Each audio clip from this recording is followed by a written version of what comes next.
Bismillahirrahmanirrahim. Alhamdulillah rabbil alamin. Wassalatu wassalamu ala asyrafil anbiya'i wal mursalin sayyidina Muhammadin wa ala alihi wa sahbihi ajma'in. Subhanaka la ilma lana illa ma 'allamtana innaka antal alimul hakim. Allahumma 'allimna mimma jahilna wa zakkirna mimma nasina. Rabbi shrah li sadri wa yassir li amri wahlul 'uqdatam min lisani yafqahu qawli. Fadil Pengurusi, Masyarakat Pengurusi dan seluruh tentang kuasa Surat Al-Kawthar, seterusnya kepada tentang guru, para ulama, yang kehormat, yang hadirat tetamu Allah, yang Allah muliakan kita pada pagi yang mulia ini dengan memilih kita menjadi tetamu pada waktu subuh. Mudah-mudahan Allah Ta'ala kekalkan kita sebagai tetamu di akhirat. Karena sesiapa yang tidak dipilih oleh Allah sebagai tetamu di dunia, janganlah dia mimpi untuk jadi tetamu Allah di akhirat.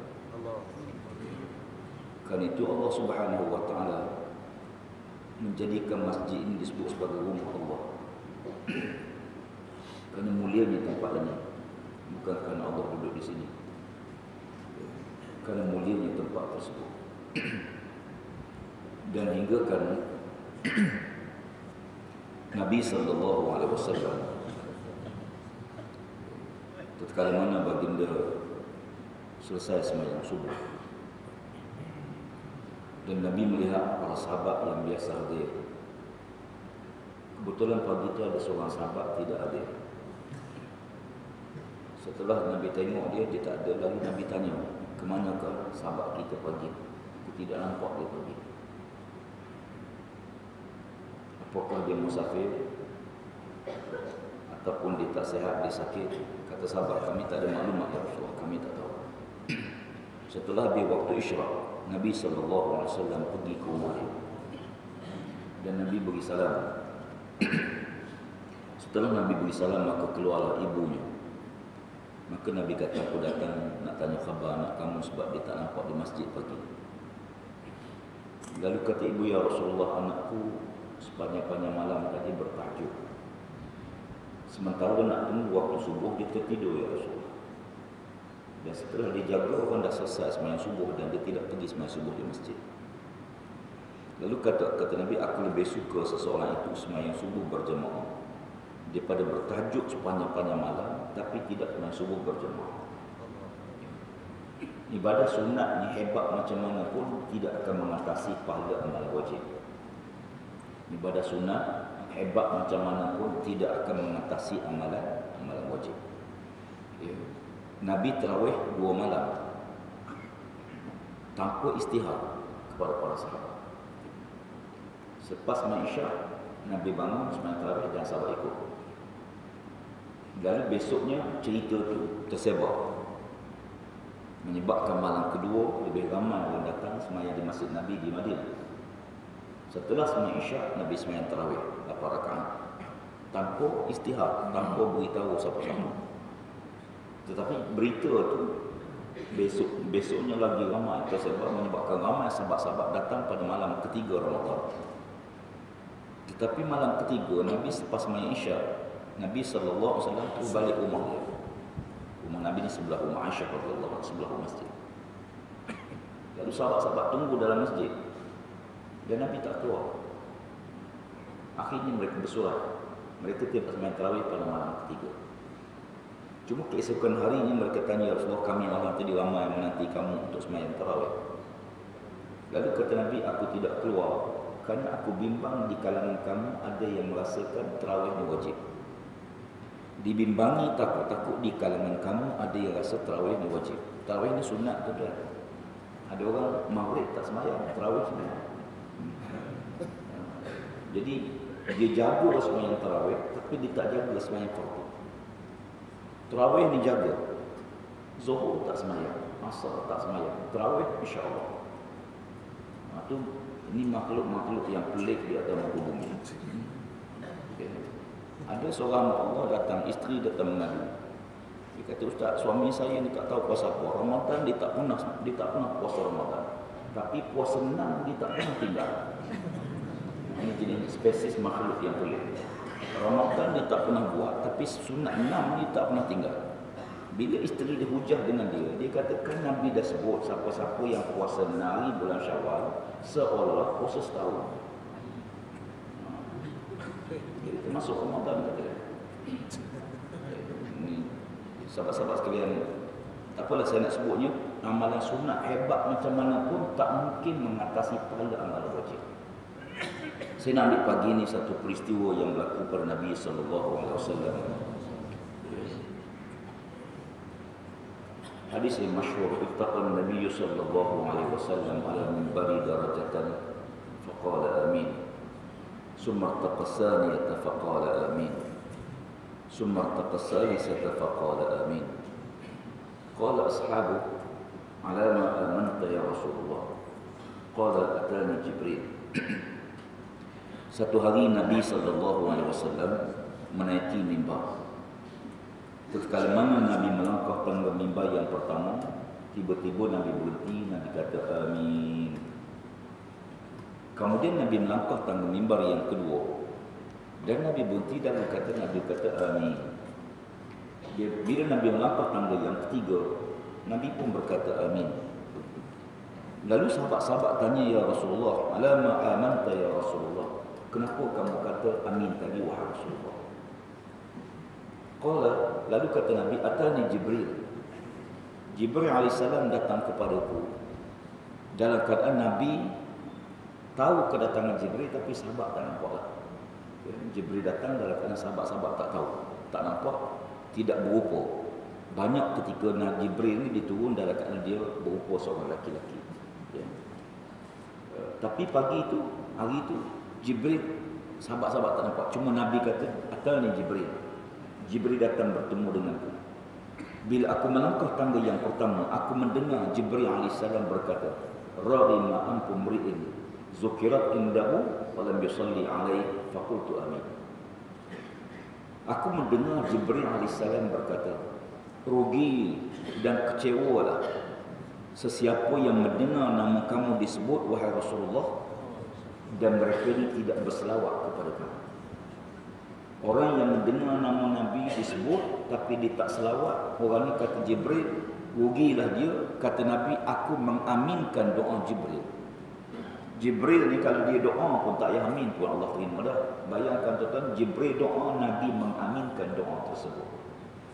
Allah Subhanahu wa taala bila diperintah kita dengan suatu perintahnya biasa direct. Ya. Perintah tu biasanya direct. Ya. Aqimus solah, dirikan sembahyang. Wa atau zakah, keluarkan zakat. Wa amaru bil ma'ruf, suruhlah buat baik. Wa nahau 'anil munkar, tinggallah, cegahlah kemungkaran. Maknanya perintah tu direct. Ya. Tetapi Allah Taala tatkala mana dia suruh kita berselawat kepada Nabi sallallahu alaihi wasallam, dia tak kata sallu alaihi. Sebalik dia kata innallaha wa malaikatahu yusalluna 'alan nabi. Allah dan para malaikat berselawat ke atas Nabi. Barulah dia beritahu ya ayyuhallazina amanu sallu alaihi wa sallimu taslima. Maknanya dia beritahu Allah dan para malaikat berselawat ke atas Nabi. Baru dia suruh kita berselawat. Dan selawat ini, selawat kepada Nabi sallallahu alaihi wasallam, salah satu di antara pengenalan kita dengan Rasulullah. Satu hari Nabi beritahu para sahabat, wahai sahabatku, ya, kamu besok di padang mahsyar, setiap umat itu akan cari Nabi masing-masing. Dan kamu akan cari aku besok di akhirat. Kamu tak cari isteri, suami tak cari isteri, suami, anak, ibu tak cari anak dia. Ya, kita tak cari isteri kita, tak cari ayah kita, tak yang kita cari apa dia? Cari. Bangun pada mahsyar, semua kamu akan cari aku besok di akhirat, kata Rasulullah. Ya. Lalu kata sahabat, ya Rasulullah, bagaimana kami nak kenal kamu dalam bilion manusia besok di akhirat? Macam mana kami nak kenal kamu? Di kalangan sahabat ada jumpa Nabi, okeylah. Ya, ada orang mimpi jumpa Nabi. Ya. Sebab siapa-siapa yang mimpi jumpa Nabi memang tu Nabi sungguh. Man ra'ani fil manami faqad ra'ani haqqan. Fa inna syaitan la yatamatsalu bi. Siapa-siapa yang tengok aku dalam mimpinya memang itulah aku. Kerana syaitan tidak boleh menyerupai aku. Siapa-siapa tengok Nabi gitulah. Tapi siapa-siapa mimpi tengok orang lain, mungkin syaitan berupa orang tu. Sebab tu kita kena ada satu amalan yang kita boleh istiqamah dengan dia. Syaitan ni yang paling ganggu sekali waktu kita dekat nazar. Dia mari datang kepada kita, ibu. Bukan mak kita sebenarnya. Syaitan berupa ibu kita. Kamu datang ayah kita, datang kawan kita. Ya, sebab tu kalau sekiranya orang sedang sakit senak-senak, dua perkara yang kena jaga. Pertama, seseorang yang berada di kepalanya membaca ayat kursi dan tiupkan di telinganya ataupun kepalanya. Ya. Yang kedua, seseorang yang menyuruh dia mengucap syahadat, laqinu mautakum la ilaha illallah. Ya. Baik. Ya.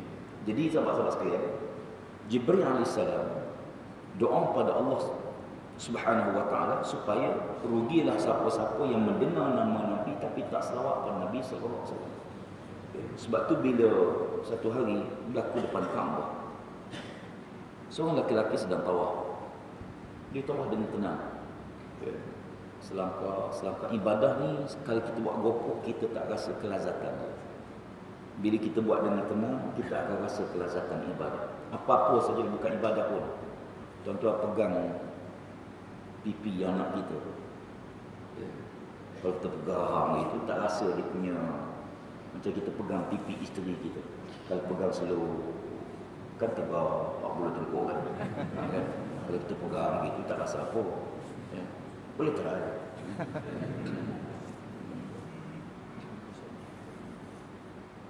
Nabi SAW mencium isteri pada bulan Ramadan. Dalam keadaan kata Aisyah, Nabi menciumku dalam keadaan baginda sedang berpuasa Ramadan. Puasa tidak membatalkan kita cium isteri. Biasanya kan ada suami nak pergi pejabat, dia cium isteri dia dulu. Dia cium anak-anak dia dulu. InsyaAllah. Ya. Bagus tuan-tuan.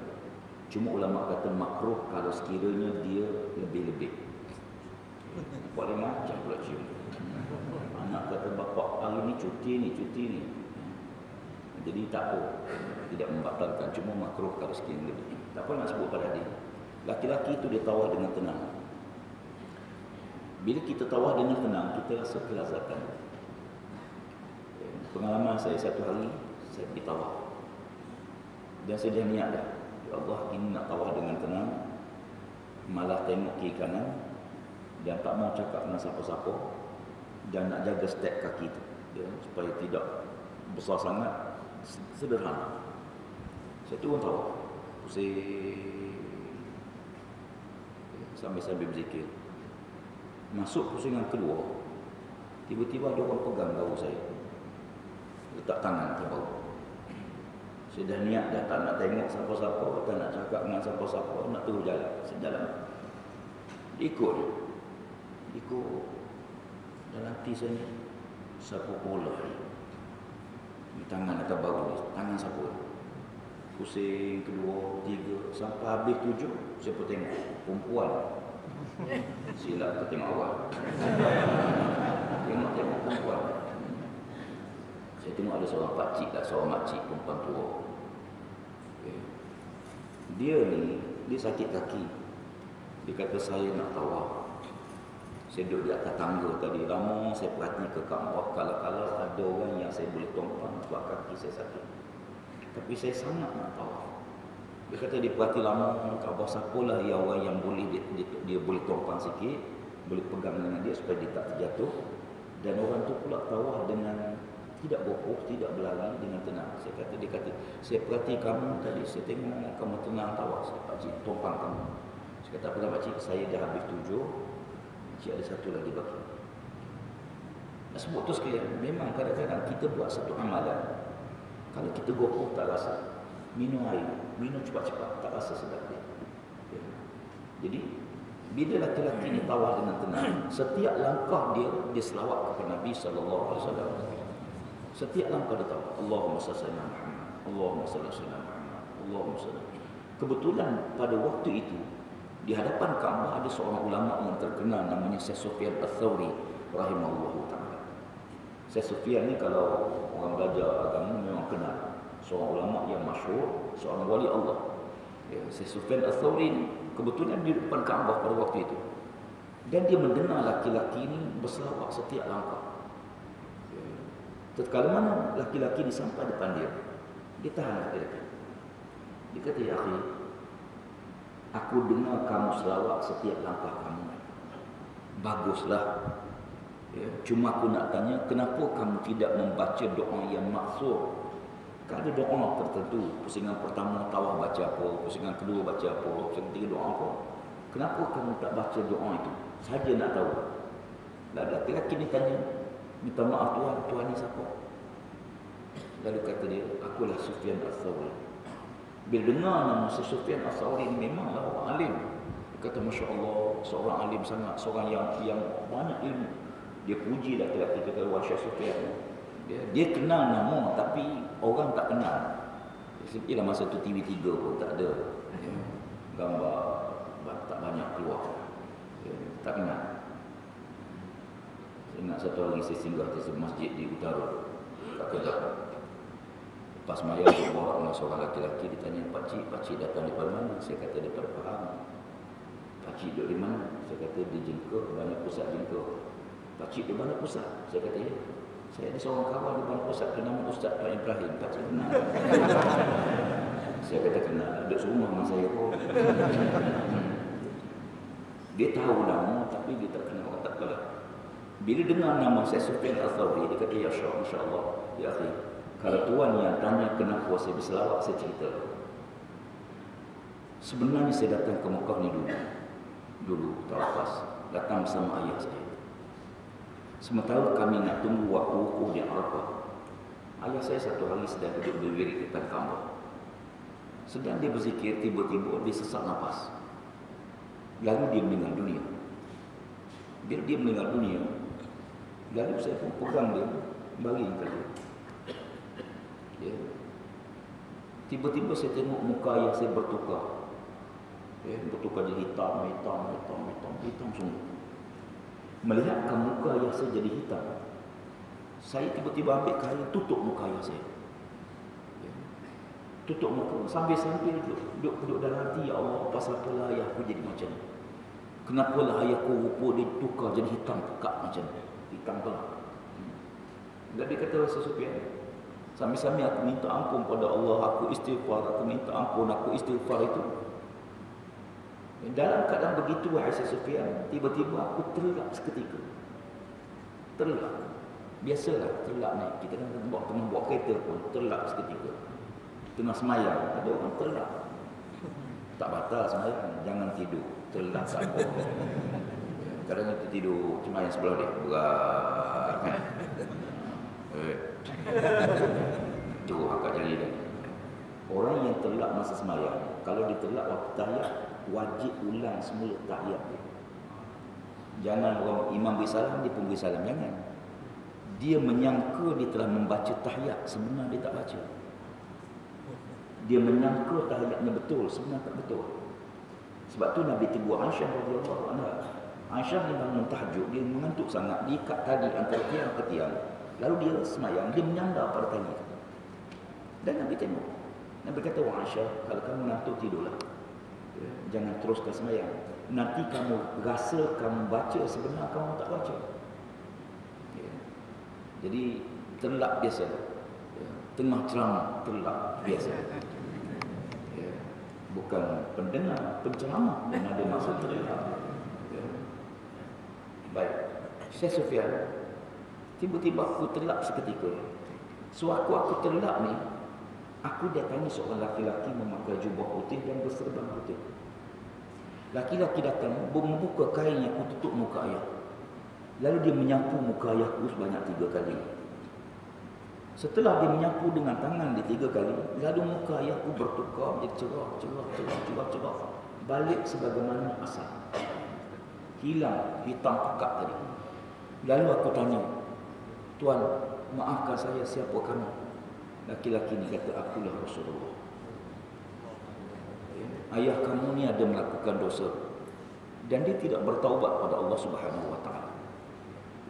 Dan dia ni walaupun begitu, dia sentiasa, ayah kamu sentiasa dia berselawat kepadaku. Sentiasa dia berselawat kepada Nabi sallallahu alaihi wasallam. Aku datang untuk bersyafaat kepadanya, semoga Allah Taala meringankan azabnya dan mengampuni dosa-dosa dia. Wahai Sufyan, bila aku cakap laki-laki kata begitu, Nabi kata begitu, dia pun hilang. Aku jaga, aku terus buka kain yang tutup muka ayahku.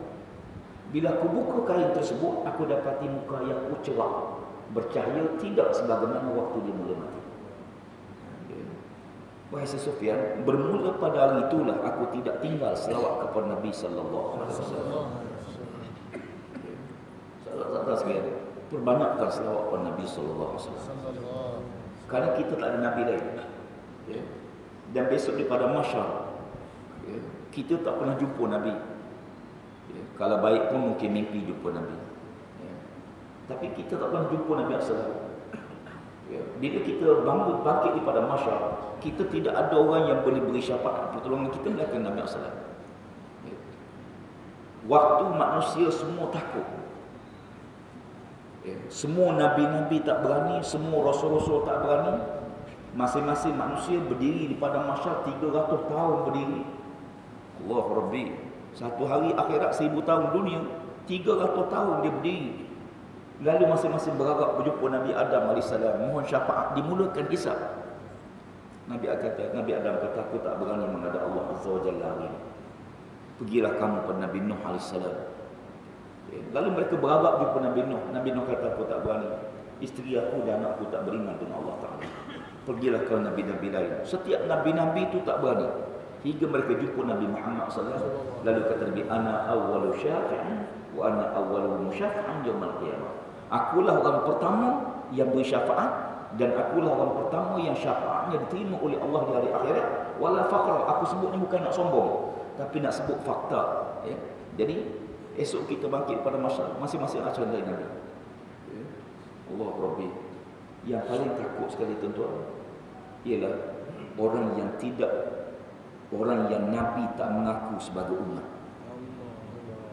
Yang paling kita takut besok di akhirat ialah Nabi tak mengaku kita ni umat dia. Dunia memang semua orang mengaku umat. Sebab tu Nabi kata, umatku tidak akan diazab di akhirat. Azab mereka hanya dunia saja. Umat Muhammad ni tak ada azab di akhirat. Ada ayat tu. Azab bagi umatku hanya dunia saja. Pasal apa tak diazab? Memang umat lama tak diazab. Dia kata takkan tak azab ustaz tu yang tak semayang. Yang tak semayang bukan umat Muhammad. Yang minum arak bukan umat Nabi Muhammad. Yang berjudi bukan umat Nabi Muhammad. Umat Nabi Muhammad ialah umat yang mentaati Nabi SAW. Kullu ummati yadkhuluna jannah illa man aba. Semua umatku masuk syurga, mereka yang tak nak masuk. Qalu wa man ya'ba ya Rasulullah. Lalu sahabat tanya, siapa yang tak nak masuk syurga ya Rasulullah? Nabi kata, wa man atani faqad dakhal jannah wa man asani faqad aba. Sesiapa yang taat kepadaku maka dia akan masuk syurga, dan siapa yang ingkar perintahku maka dia tak nak masuk syurga. Jadi sahabat-sahabat sekalian, macam kita, saya ingat di waktu tahun 80-an kita kursus haji. Kita beritahu jemaah tuan-tuan sekalian, makcik-makcik semua, bila pergi haji ni perkara yang paling kritikal waktu di Mekah antaranya tempat menata jumrah dulu setiap kali tahun mati itu dalam kena pijak.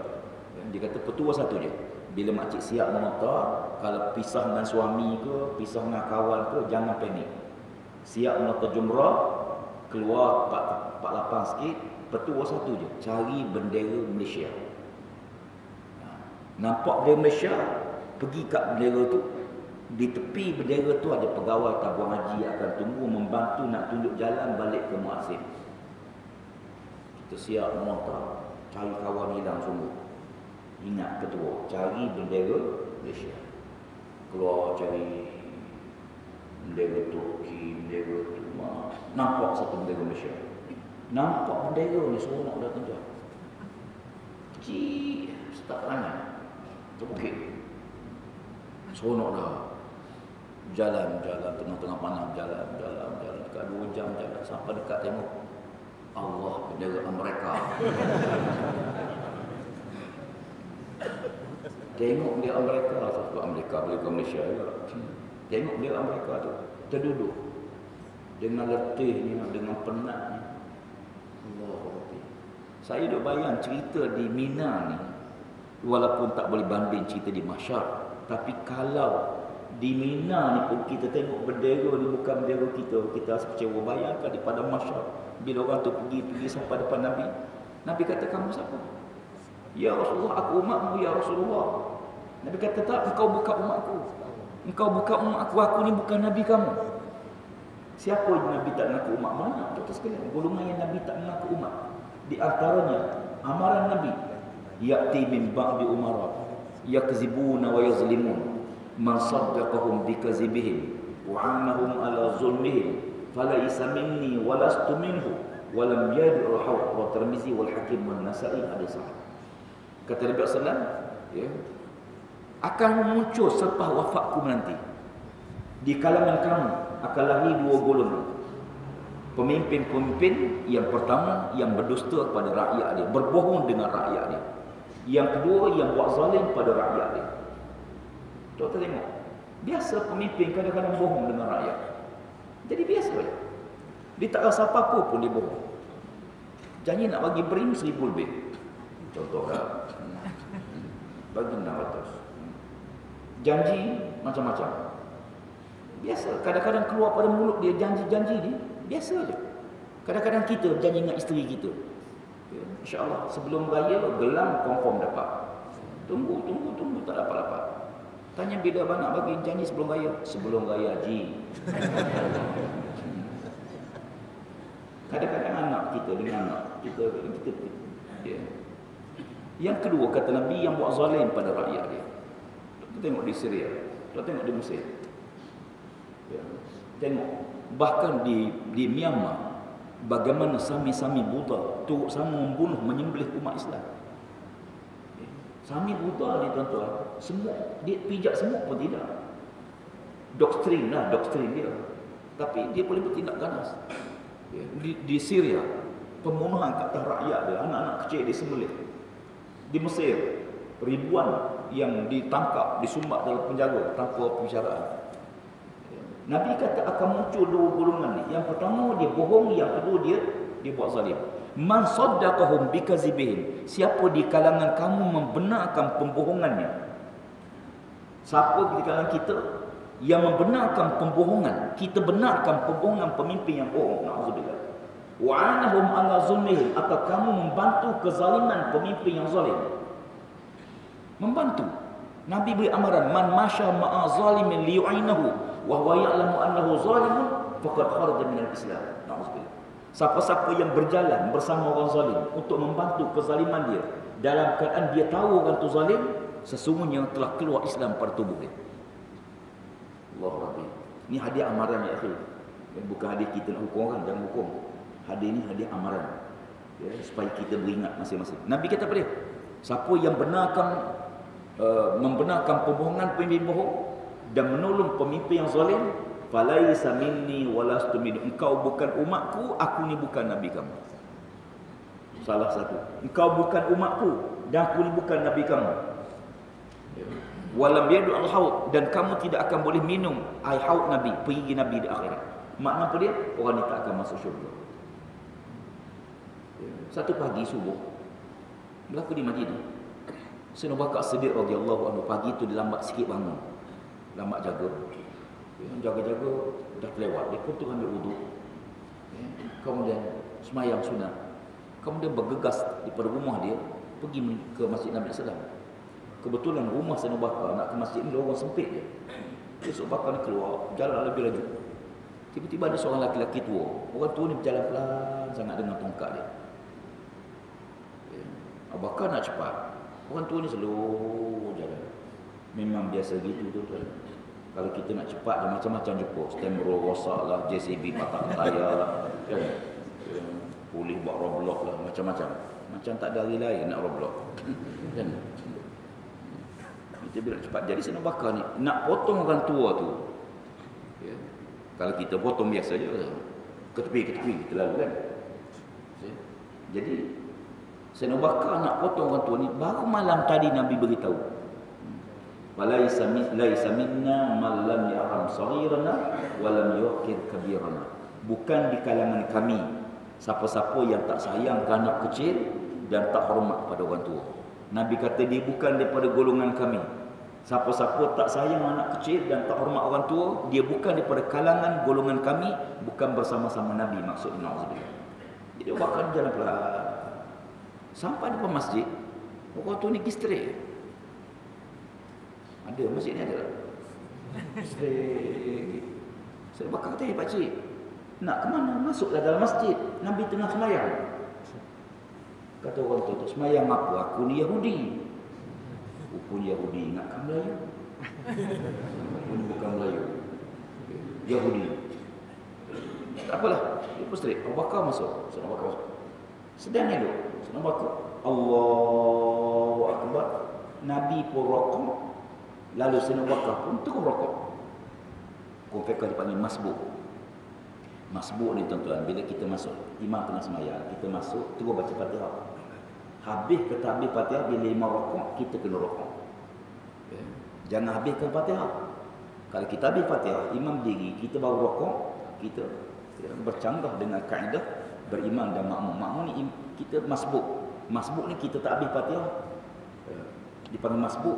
Masuk buk tu imam. Masbuk.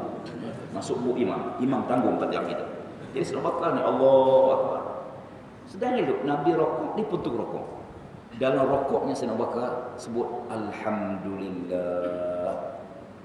Dia tak kata Subhanallah Azim. Alhamdulillah.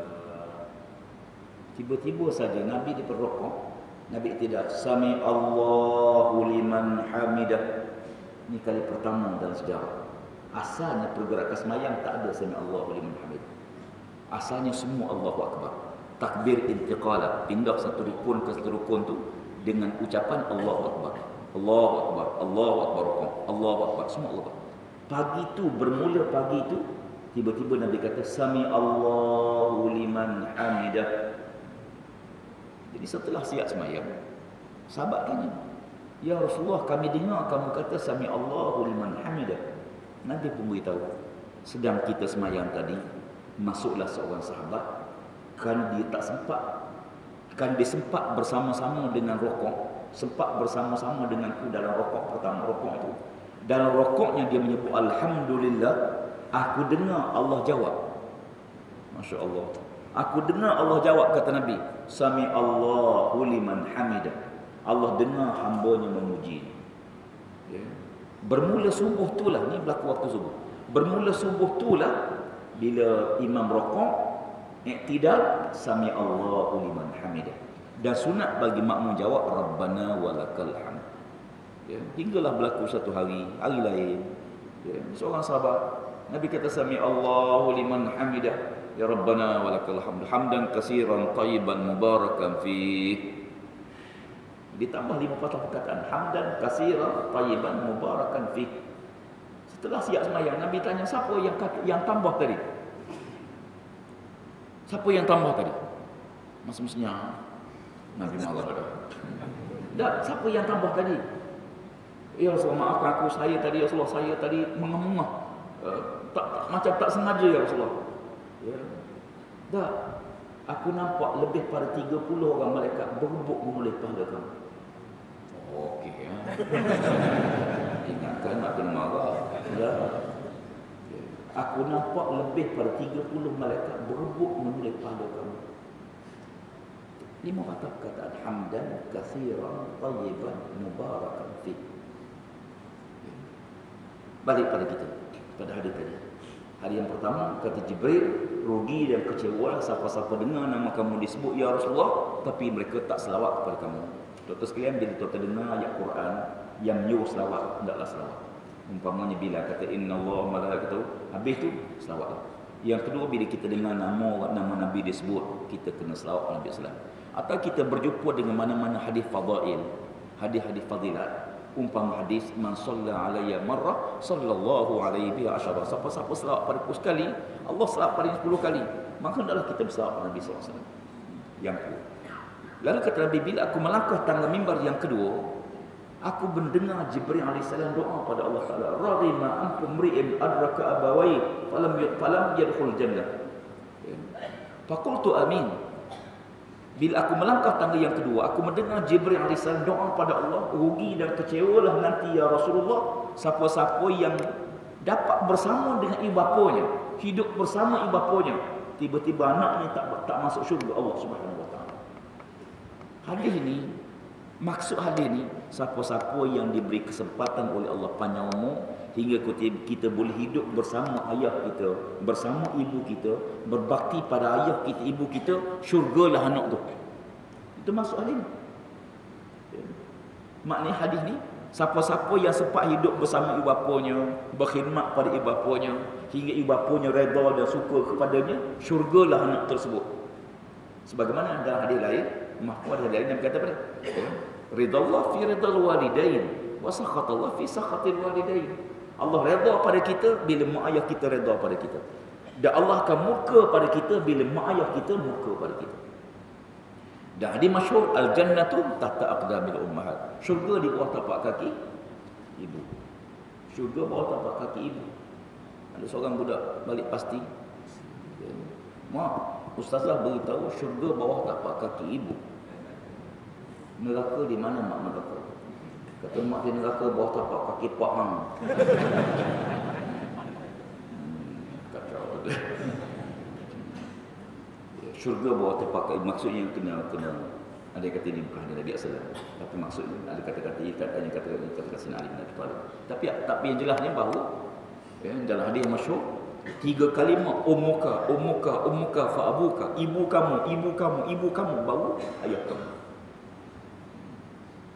Jadi tu kira. Cuma kalau dia hidup bersama bapa dia, tiba-tiba tak boleh masuk syurga Allah Taala. Orang ni kecewa lah nanti di akhirat. Siapa dia? Orang yang tidak muliakan ibu bapanya. Terus sekalian Ramadan ni kalau boleh lah, seboleh mungkin kita yang bermasa bukan masa urus kita. Kita yang urus masa. Seboleh mungkin. Satu hari tuan kena pakat bawa anak-anak balik kampung, berbuka puasalah dengan ayah ibu. Kalau tuan masih ada mak ayah, ambillah kesempatan macam mana pun, balik walaupun sekejap, duduk berbuka dengan ayah dan ibu kita. Kadang-kadang bila mak ayah kita dah tua, dia tinggal berdua di rumah. Tinggal berdua je. Sedih tuan-tuan. Berapa Ramadan ni dia tengok dulu makan buku ramai-ramai anak-anak dia. Memang dia sedih. Sekarang buku 2 orang. Mana anak-anak? Ibu ni kadang-kadang bila dia masak makanan sedap sikit, kebetulan makanan tu makanan yang anak dia suka. Hidang makanan suka. Buka puasa makan 2 suap, 3 suap, berhenti makan tuan-tuan. Mak ni tak boleh telan. Pasal apa? Teringat anak dia suka sangat makanan, tapi anak tak balik. Ibu ni tuan-tuan tak boleh telan. Bapa okey. Bapa kata aku ingatlah juga, tapi taklah sampai tak makan. Bapa ni dia steady je. Tapi ibu ni juga. Sebab tu Allah Rabbi, satu hari seorang pemuda mari jumpa saya di rumah. Masa tu saya duduk di Kuantan. Asal ceritanya jiran dia mari jumpa pada saya mengadukan dia. Dia kata jiran saya budak-muda tak apa ustaz, dia bila dengar waktu maghrib dia macam gila, duduk menangis, bertompik, merau. Saya kata gini lah, panggil dia kata. Dia pun panggil jiran dia, bawa dia balik. Sampai depan saya dia kata, ustaz, saya banyak dosa ustaz, saya banyak dosa. Saya kata, ya, semua orang ada dosa. Dosa ni semua orang ada. Dan Allah beri peluang kita taubat, kita taklah dosa saya banyak ustaz. Saya tanya-tanya, akhir dia mengaku. Dia kata dulu saya jahat ustaz. Saya nakal, semayang tidak, minum macam-macam, makan macam-macam, buat maksiat macam-macam. Saya duduk dengan ibu saya. Satu hari mak saya tengah puasa Ramadan. Dia cerita, ya. Lepas mezo, mak saya pergi ke dapur nak masak makanan, tapi tak ada makanan, tak ada benda nak masak.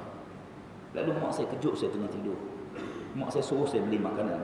Saya tak nak pergi, tapi mak saya suruh juga. Mak saya paksa saya. Akhirnya saya pergi ustaz. Mak saya bagi duit, saya pun turun dengan geramnya, dengan nak marahnya, start untuk pergi bandar Kuantan. Saya beli daging, bawa balik. Saya campak mak saya ustaz. Mak saya turun yang ambil daging, potong. Anak tidur. Waktu maghrib, bergema azan maghrib, mak saya makan, berbuka puasa. Ustaz tahu tak? Saya beli daging babi ke mak saya ustaz. Budak ni, anak ni, dia beli daging babi ke ibu dia tuan-tuan. Dan dia cerita pada saya sendiri, ini bukan cerita berlapis-lapis. Kebetulan takdir Allah Ta'ala, tidak lama selepas peristiwa tersebut, mak dia meninggal dunia. Bila mak dia meninggal dunia, dia berubah. Manusia ni kan biasa, bila kita ada, kadang-kadang kita tidak hargai. Bila dah tak ada, baru kita rasa. Bila mak dia dah meninggal dunia, dia mula rasa tension, tertekan, dan dia berubah. Alhamdulillah, berubah jadi baik lah. Dia berubah jadi baik. Cuma dia, bila dengar azan maghrib bulan Ramadan, dia teringat masa ni lah mak dia makan daging babi yang dia beli. Setiap kali dia teringat tu, dia tak boleh tahan. Dia menangis, dia bertempik. Ya, macam orang tak betul lah. Ya, saya kata gini, satu hari pernah sahabat Nabi mari jumpa Nabi. Dia kata, ya Rasulullah, saya ada buat salah dengan mak saya, tapi saya tak sempat minta maaf dengan mak saya. Dan mak saya telah kembali kerana Allah telah meninggal dunia. Apa yang saya perlu buat untuk mereka, wahai Rasulullah? Nabi tanya dia, apakah kawan-kawan ibu kamu masih ada? Kawan mak kamu, waktu mak kamu hidup tu dia ramai kawan. Apakah kawan dia masih hidup? Masih ada? Ada, Rasulullah. Nabi kata, engkau baiklah dengan kawan-kawan ibu kamu dulu. Ini di antara kebajikan yang kita boleh buat, yang Nabi suruh kita buat. Buat baik dengan kawan-kawan mak kita. Mak kita meninggal dah. Kawan-kawan dia, kita baik dengan kawan-kawan dia. Kata Nabi, engkau baiklah dengan sahabat ibu kamu dulu. Nescaya Allah Ta'ala mengampuni dosa kamu. Ini di antara kebajikan. Dan hadis yang masyhur, Nabi kata orang yang mati dalam kubur ni, tuan-tuan sekalian, seumpama sedang lemah dalam sungai. Bagaimana hal orang mati?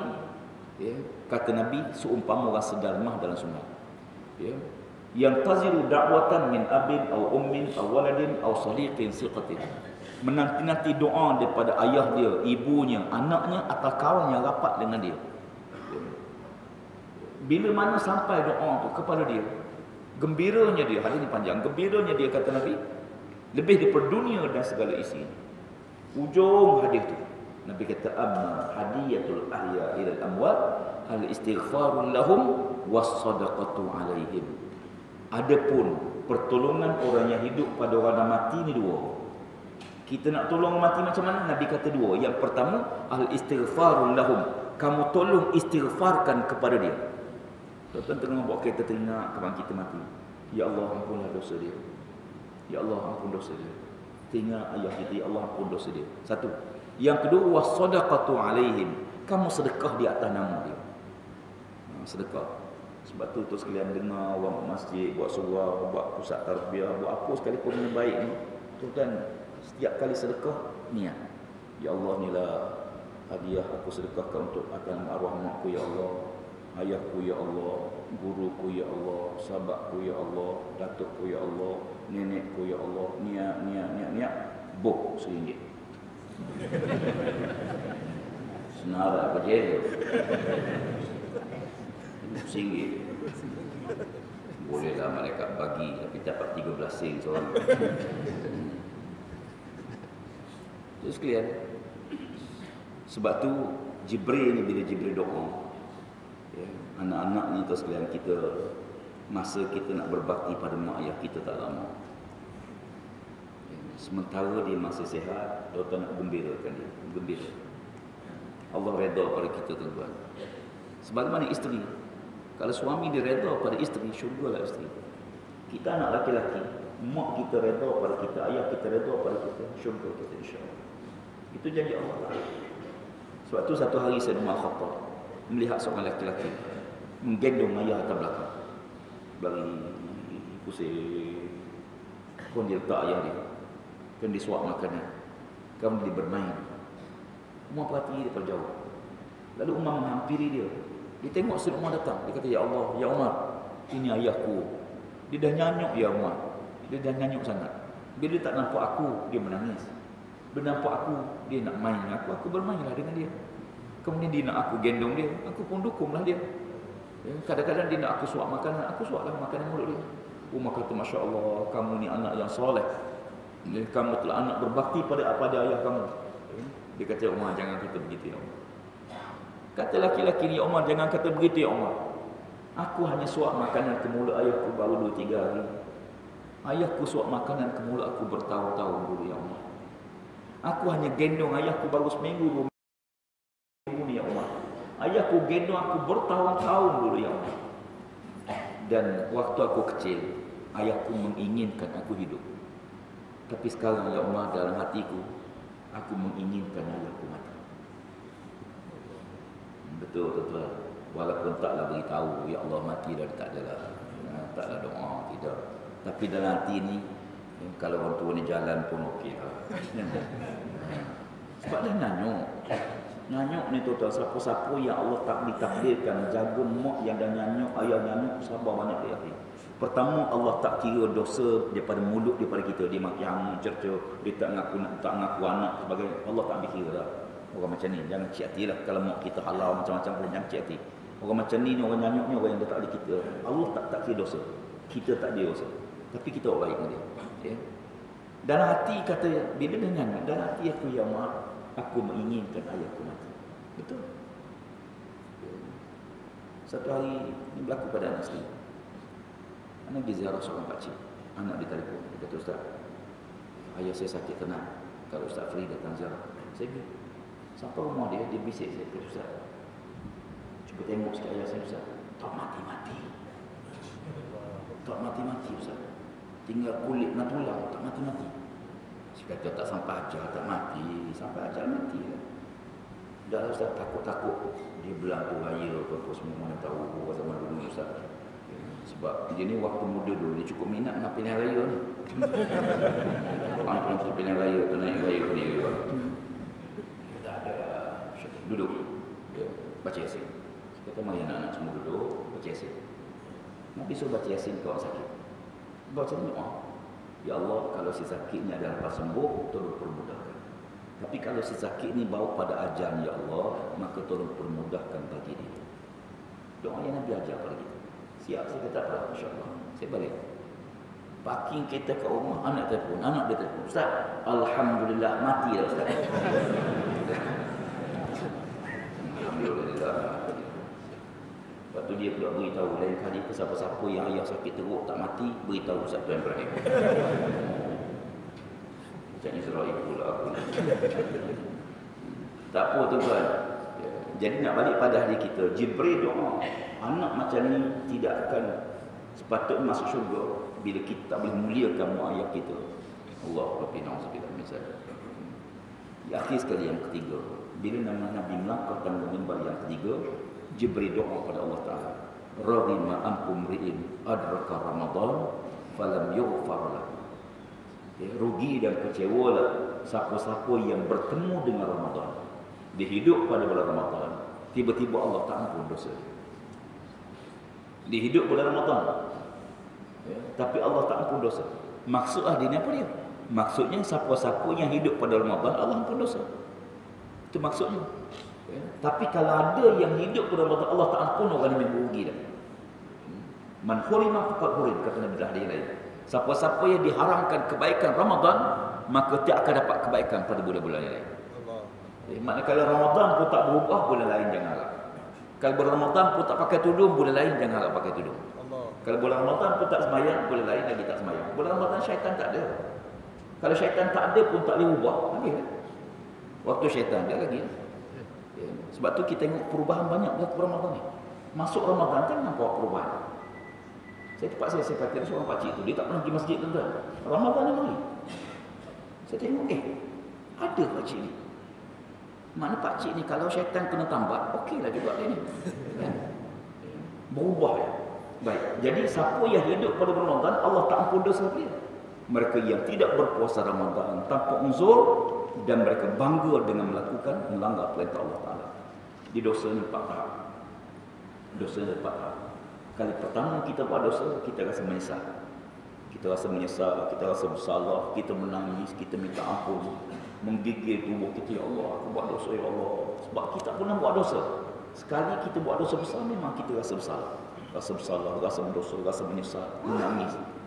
Tapi kalau dosa tu kita ulang balik, tu buat, dia akan naik tahap kedua. Tahap kedua, buat maksiat pada Allah, tak rasa apa-apa dah. Tak rasa bersalah.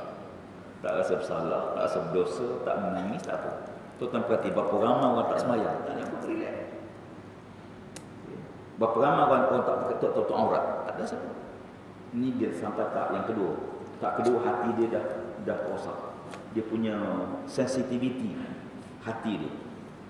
Kalau dia ulang lagi, pada tahap kedua dia ulang lagi maksiat, dia buat lagi, dia akan naik pada tahap ketiga. Di tahap ketiga, dia buat maksiat pada Allah, dia akan bangga dengan maksiat yang dia buat. Na'udzubillah. Berapa ramai orang boleh minum arak, bangga boleh minum arak. Berapa ramai beli nombor ekor, bangga kena nombor ekor. Bangga. Tunjuk pada kawan jangan nombor ni. Satu je lagi, satu je. InsyaAllah mungkin akan datang kena. InsyaAllah. Berapa ramai yang buat maksiat, berjalan dengan perempuan, bangga. Ada yang bangga berzina. Na'udzubillah min zalik.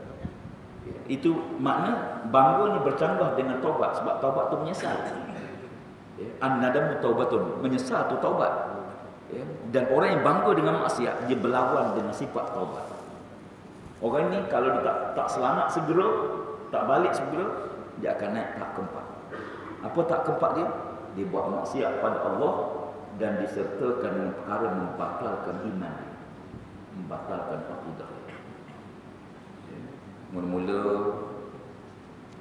dia beli nombor ekor, katalah contoh judi, sembunyi-sembunyi, malu-malu, takut-takut orang tahu, pergi naik kereta pakai topi keledai,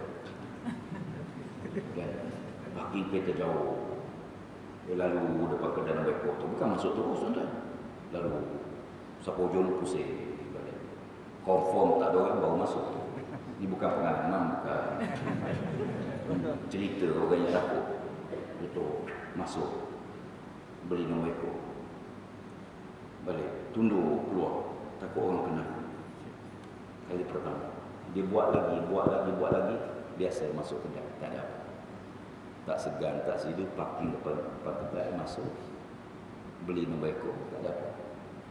Keluar-keluar, kebetulan satu hari saya parking depan kedai tu, nak pergi kedai buku sebelah. Kawan saya keluar, dia tengok saya, Assalamualaikum Ustaz.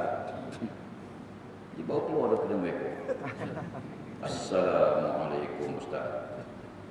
Sampai sekarang saya tak jawab. Lama-lama dia buat lagi maksiat, kena mereka oleh bangga. Terus lagi dia pergi cari tok bomo.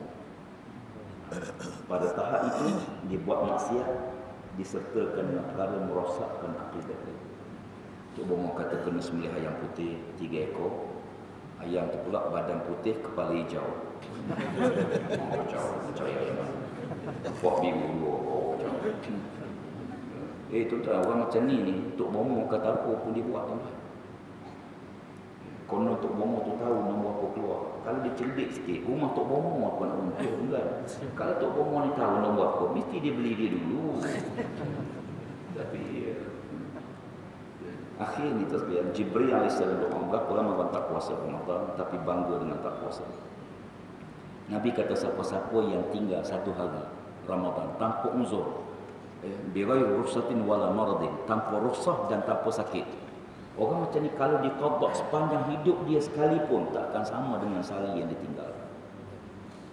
Dia qada lah tiap-tiap hari dia qada. Pasal apa nak qada sehari ditinggal pada Ramadan tanpa uzur? Nabi kata tidak akan sama dengan sehari ditinggalkan. Dan sehubungan dengan itu, bila kita puasa ya akhi, rukun puasa ni 2 je. Rukun puasa 2. Dan rukun kahwin berapa? Rukun kahwin 4. Dan kalau siapa lupa, kena kahwin balik. Tak tahu yang mana pun buat balik supaya kita ingat semula. Rukun kahwin ada 5 kan? Rukun puasa 2. Pertama, niat. Yang kedua, menjaga perkara membatalkan puasa daripada terbit fajar sampai terbenam matahari. Menjaga rukun puasa, niat mudah. Semua mazhab Syafi'i, Malik, Syafi'i, Hanafi, Hambali mengatakan niat wajib pada setiap malam Ramadan, kecuali Imam Malik. Kecuali mazhab Maliki mengharuskan boleh niat sebulan Ramadan. Niat malam pertama, niat sebulan Ramadan boleh. Pada pandangan mazhab Maliki tak boleh. Lalu sebahagian kita berpegang pada pandangan mazhab Maliki, kita niat sebulan. Tapi walaupun niat sebulan, tiap-tiap malam kena niat juga. Cuma kalau terlupa, maka memadai dengan niat tersebut. Itu dia. Yang kedua, menjaga perkara membatalkan semayang puasa. Nak jaga batal mudah. Yang payah nak jaga perkara membatalkan pahala puasa. Menjaga jangan batal puasa senang. Nak jaga jangan batal pahala puasa, ini payah tuan-tuan sekalian. Kadang-kadang kita jaga ni. Petang hari kita keluar pergi bazar Ramadan. Sebab bazar Ramadan kita beli makanan. Habis pahala. Kadang-kadang perempuan pakai turut-turut. Pakai yang ketat, seksi. Mudahlah ketat. Seksi pula. Kemudian jarang pula. Nipis pula tu. Berlubang pula tu. Dahlah begitu. Lalu depan kita pula tu. Berhenti pula tu. Tak tengok membazir. Tengok Allah habis pada aku hari ni. Allah nak jaga mata ni sekalian. Ada seorang pakcik dia kata, Ustaz, saya Ramadan saya tak keluar, Ustaz. Baik duduk rumah. Keluar habis pahala, Ustaz. Duduk rumah selamat sikit. Saya tanya, pakcik buat apa rumah? Nengok Hindustan. Nengok Hindustan baik. Keluar pakcik. Nak jaga mata dan anak nafsu akhir. 3 perkara. Pertama, jangan beli kuih daripada orang tak puasa. Jangan beli kuih untuk berbuka daripada orang yang fasa. Jangan beli kuih untuk buka puasa daripada orang tak tahu aurat, daripada orang tak sembahyang. Jangan beli kuih untuk berbuka puasa daripada tangan yang durhaka pada Allah. Tuan-tuan, kita 14 jam, 12 jam, 14 jam jaga tak makan, tak minum. Kita bayangkan berbuka puasa dengan tangan orang tak sembahyang, buat kuih kita buka puasa. Tuan-tuan, kalau tak tahu tak apa. Tapi kalau kita tahu, tengok. Kadang-kadang tengok aurat tak tutup, pakaian teruk, jual. Jangan tengok kuih yang dijual, tengok penjual itu. Abu Hanifah disumbat dalam penjara. Warden penjara hantar makanan, dia tak makan. Dia tak sentuh makanan. Beberapa hari hingga akhirnya lemah tubuh dia. Lalu tersebar berita, Abu Hanifah ni tak makan makanan penjara. Pasal apa? Makanan disediakan di pemerintah yang zalim, dia tidak akan makan. Lalu anak murid dia mendengar gurunya tak makan dalam penjara, dia balik beli makanan, dia masak rumah dia, dia bungkus, dia hantar. Dia panggil wali penjara, tolong sampai kepada guruku, beritahu dia anak murid dia nama sekian-sekian menyediakan makanan, bukan dari penjara. Warden tak diambil. Wahai Syekh, wahai tuan guru, ini makanan yang anak murid kamu sedia, bukan daripada penjara. Namanya sipulan-sipulan. Abu Hanifah tak makan juga. Dia tak makan juga. Akhirnya kerana takut mati dalam penjara, setelah dia diseksa sebagainya, dia dibebaskan. Bila Abu Hanifah keluar pada penjara, bertemu dengan murid tadi. Dia kata, wahai Syekh, wahai guruku, aku tahu kenapa kamu tak makan makanan dalam penjara. Kerana kamu tak akan sentuh makanan yang disediakan oleh pemerintah yang zalim. Tapi aku tak faham, kenapa kamu tak makan makanan yang aku sedia. Lalu kata Abu Hanifah, aku tahu makanan itu halal. Dibeli dengan duit yang halal. Dimasak oleh tangan yang takutkan Allah. Tapi sayangnya makanan itu sampai ke tanganku, dibawa oleh orang yang bekerja dengan pemerintah yang zalim. Ini orang jaga lah tuan-tuan. Orang jaga sampai macam tu, Abu Hanifah ni jaga. Kita tak sampai macam tu tuan-tuan. Kita kadang-kadang tengok, kau ambil mana ni? Curi, patut sedap pun. Dengar curi itu patut sedap pun. Berapa ramai orang menipu tuan-tuan. Jadi nak balik pada kesimpulan kuliah kita pagi ni. Pertama, jangan beli makanan daripada tangan yang fasik. Makanan tolong jagalah. Kalau boleh pun makanan jangan berhutang. Tuan-tuan nak berhutang rumah boleh, berhutang kereta boleh. Kahwin berhutang tak boleh. Tapi kalau boleh tidak pada makanan. Tak apa berhutang makanan boleh, tak salah. Tapi kalau boleh jangan berhutang pada makanan. Bahkan makanan ni tuan sekalian, kita pergi restoran, elok kita bayar dulu baru makan. Tak, bila kita bayar, dia jadi hak kita dah, kita makan pun dah hak kita. Sama juga bila berlaku kematian. Warisi mati, istihar tuan-tuan sekalian, ni ayah saya meninggal dunia. Kalau dia ada hutang, saya tanggung hutangnya. Ditanggung hutang si mati sebelum semayang jenazah, bukan selepas semayang jenazah. Biasa kita lepas semayang atas kubur baru kita beritahu, dah tanggung hutang dia. Dasar Nabi, Nabi tak semayang jenazah, Nabi nak takbir dah. Tiba-tiba Nabi undur ke belakang. Apakah si mati ada hutang? Nabi kata sahabat, kata keluarga dia, ada ya Rasulullah. Nabi kata, aku tidak akan semayang jenazah yang ada hutang, mereka ditanggung dahulu hutangnya. Jadi bila kita tanggung tu, si mati ni dia bersih dah, tak ada apa dah. Bebanan dunia berpindah pada waris dia. Sama juga hutang, sama juga nasi. Kita tengok token, kira. Nak bayar kemudian tak apa, kira. Tapi setengah restoran, so kita makan dulu. Tak boleh Ustaz makan. Kita makan. Pakai tokek kira, mari tengok. Ustaz makan apa? 3 gram tu. Saya kata tengok pinggan kosong, tak makan apa-apa. Kita pula nak ingat. Nasi separuh, telur. Katalah lupa sebut sambal. Dah jadi haram. Sikit je. Tapi tuan-tuan, makanan bila dah masuk, kita dah tak ingat. Kita beli nasi lemak, terlupa bawa duit. 80 sen je. Mungkin sini RM1.50. Lupa bawa duit. Tak apalah makcik, besok ya. Tak apalah. Tak apalah. Besok. Kita terlupa. Makcik tu nak minta Allah RM1.50. Ustaz Tuhan nak minta pun malu. Kita pula tak ingat. Sebab makanan tu dah kita dah tengok. Tapi kalau kereta, tengok kereta bulan ni tak bayar lagi kereta ni. Ingat. Tengok rumah. Bulan ni tak bayar lagi rumah. Tengok isteri. Dulu kahwin tak bayar lagi mas kahwin. Kan? Jadi kalau boleh makanan ni jangan beli daripada tangan. Yang kedua tu sekalian. Ni 10 akhir Ramadan. 10 akhir Ramadan yang pernah buat.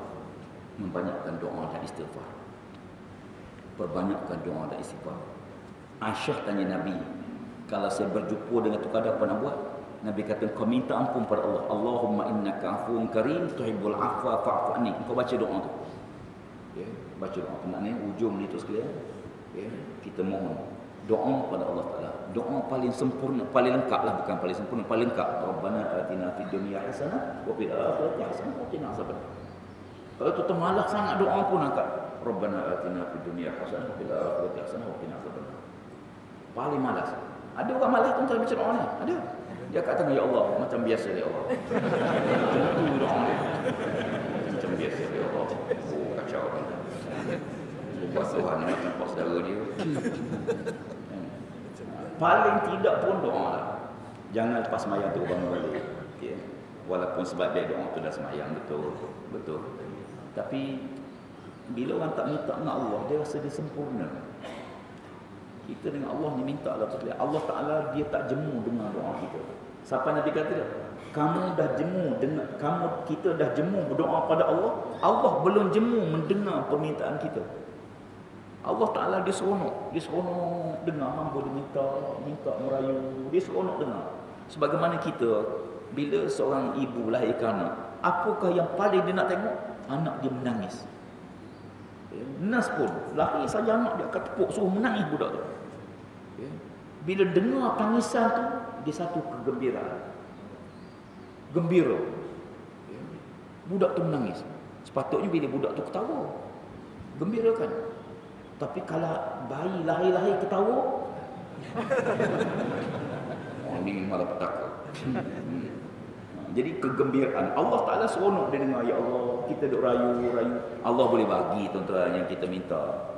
Apa sangat kalau bagi. Kalau Allah bagi semua pun, takkan kurang pun dia punya khazanah Allah Subhanahu Wa Ta'ala.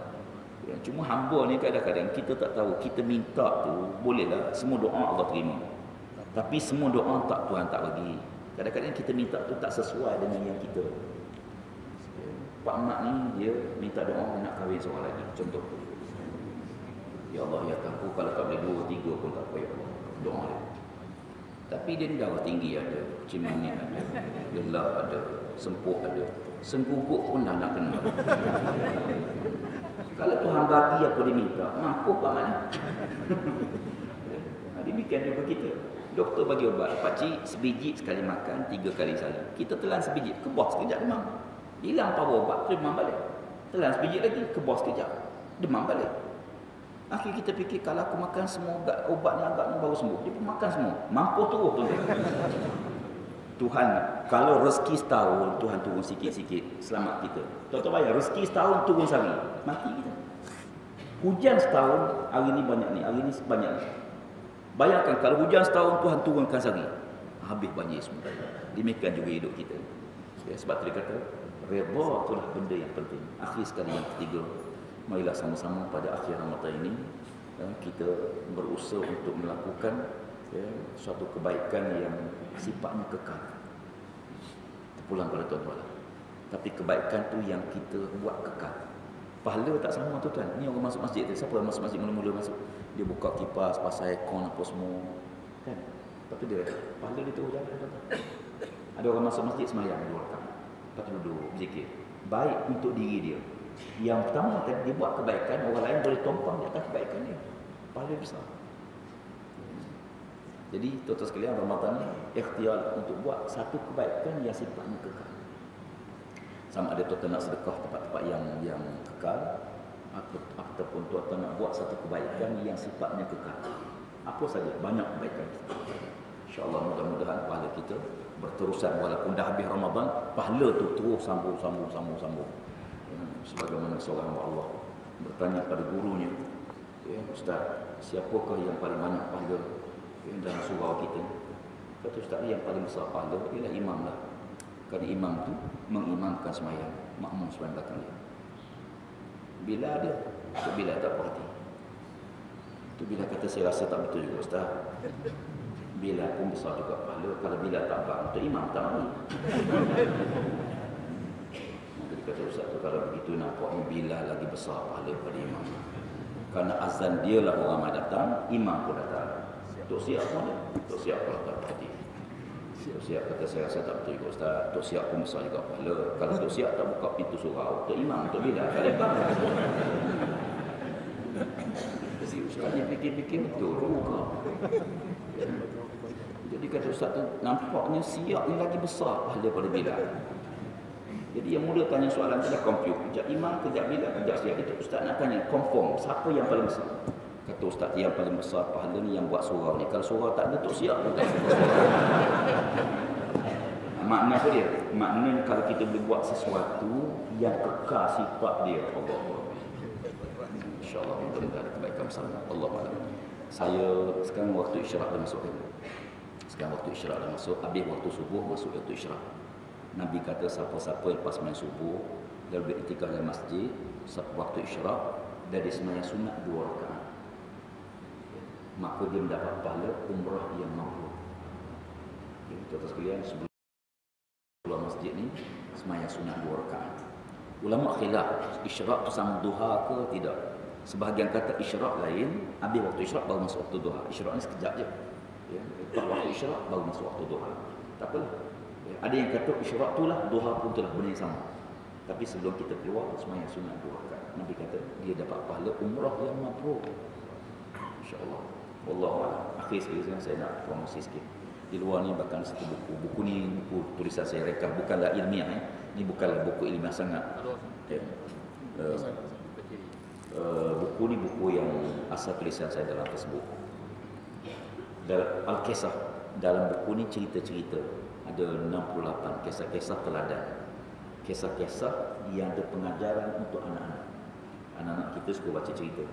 Tapi kalau dia boleh baca cerita yang ada pengajaran bagi dia, dia boleh fikir, ada nasihat, sangat baik. Termasuklah cerita masyhur seorang yang like paling banyak dalam Facebook, di antaranya seorang remaja yang lari pada rumah akan berkelahi dengan ibunya. Dia berkelahi dengan mak dia. Dia marah pada mak dia. Akhirnya dia bertengkar dengan ibunya. Dia ambil pakaian, dia lari ke kurung. Sampai di kurung, kebetulan duit dia habis. Dia lapar, dia dahaga sangat. Maka dia pergi pada seorang laki-laki yang tengah jual burger. Dia kata, "Pakcik, saya nak beli burger tapi saya tak ada duit. Saya lapar sangat." Pakcik tu kata, "Apalah." Lalu dia masak burger, dia bagi budak perempuan. Kemudian dia bagi air. Lalu budak ni makan minum air. Dia kata, "Pakcik, terima kasih banyak-banyak. Pakcik baik pada saya. Pakcik tak kenal saya, tapi pakcik baik dengan saya. Pakcik beri makan pada saya, beri minum pada saya. Pakcik ni tidak macam mak saya. Mak saya benci dengan saya, mak saya halau saya pada rumah, mak saya bawa saya." Orang tua dengar, dia kata, "Ya anak, aku hanya bagi sebiji burger, kamu dah rasa besar. Ibu kamu beri makan pada kamu bertahun-tahun, kamu tak rasa besar. Aku hanya bagi segelas air, kamu rasa besar sangat. Ibu kamu beri air susu pada kamu waktu kecil, beri minum pada kamu, berapa tahun dia bagi. Kenapa kamu tak rasa besar?" Kita kadang-kadang bila yang manusia bagi rasa besar sangat, yang Tuhan bagi tak rasa besar. Kan? Ada orang dapat bering, mengingkang jalan. Macam segala-galanya di atas bering. Bukan contoh. Ini contoh. Contoh mudah faham. Tapi yang Allah bagi, tuan-tuan, nikmat berkelip ni tuan-tuan nak bayar berapa? Boleh berkelip ni. Nikmat boleh duduk ni tuan-tuan nak bayar berapa ribu? Mudah-mudahan sesiapa yang bersyukur kepada Allah, dia akan merasa syukur kepada makhluk Allah. Buku ni ada sahabat kita jual, bawa di tempat ini. Buku ni dijual harga asal 18, hari ni diskaun 17. Sebab belum kuat kuasa GST. Diskaun. Buku ni sebenarnya untuk dana anak mada pada sekalian. Kita sedang membina sebuah komplek pusat tarbiyah di Pahang besar, 4 juta kos dia. Dan kita tengah bina foundation tapak dia dekat Kendal, dan fasa pertama akan siap pada bulan 8 ni lantai. Dan lepas tu kita akan bina struktur tiang bangunan di atap ini. Maka tuan sekalian, hari ini saya nak beri kesempatan pada tuan sekalian ambil bahagian. Saya tahu setiap kali orang kuliah lancar derma. Setiap kali bulan Ramadan, siapa mari pun dia akan lancar derma. Kalau ada ustaz mari tak lancar derma, pelik ustaz tu. Tak apa tuan-tuan, jangan duka cita. Esok akhirat kita bangga, sekolah umum ada saham kita, pondok ada saham kita, madrasah ada saham kita, umum itu ada saham kita. Esok kita bangga, walaupun sikit tak apa. Cuma kalau bagi banyak tu lagi baik. Itu saja. Cuma jangan misalnya ada orang kadang tersilap bagi 1,000. Tersilap 3 minggu menang. Silap. Kenapa dia rasa? Sebab dia fikir hidup. Kalau lepas derma 1,000 tu dia mati, banyaklah 1,000. Kalau kita bagi 1,000, besok kita meninggal dunia, banyaklah 1,000, sikit. Kenapa kita rasa banyak? Sebab kita panjang lagi umur. Wallahu a'lam. Mudah-mudahan ada kebaikan bersama. Minta maaf banyak-banyak, memang sepanjang sikit pagi ini. Aku qouli hadza astaghfirullahalazim wa lakum. Wassalamualaikum warahmatullahi wabarakatuh. Alhamdulillah rabbil alamin, wassalatu wassalamu ala asyrafil anbiya'i wal mursalin sayyidina Muhammadin wa ala alihi wa sahbihi ajma'in. Allahumma 'allimna mimma jahilna wa zakkirna mimma nasina. Allahumma ij'alna hadza jam'an marhuman wa tabarrakna min ba'di tabarrukan ma'suman. Allahumma salli awratina wa amin rahmatina. Allahumma inna ma'rashid umurina wa azna min sururi anfusina wa min sayyiati a'malina. Allahumma salli ala muslimin. Allahumma salli ikhwana fi Palestin wa fi Gaza wa fi Syria wa fi Misr. Allahumma salli ala Rasulullah wa ala zalimin. Allahumma 'alaika 'ala man zalamahum. Allahumma 'alaika 'ala man khanahum. Allahumma 'alaika bidihu. Allahumma 'alaika bidihu. Allahumma rabbana 'alaika tawakkalna wa ilaika anabna wa ilaika al-masir. Allahumma rabbana atina fid dunya hasanah wa fil akhirati hasanah wa qina adzaban nar. Sallallahu ala sayyidina Muhammad wa ala alihi wa sahbihi ajma'in.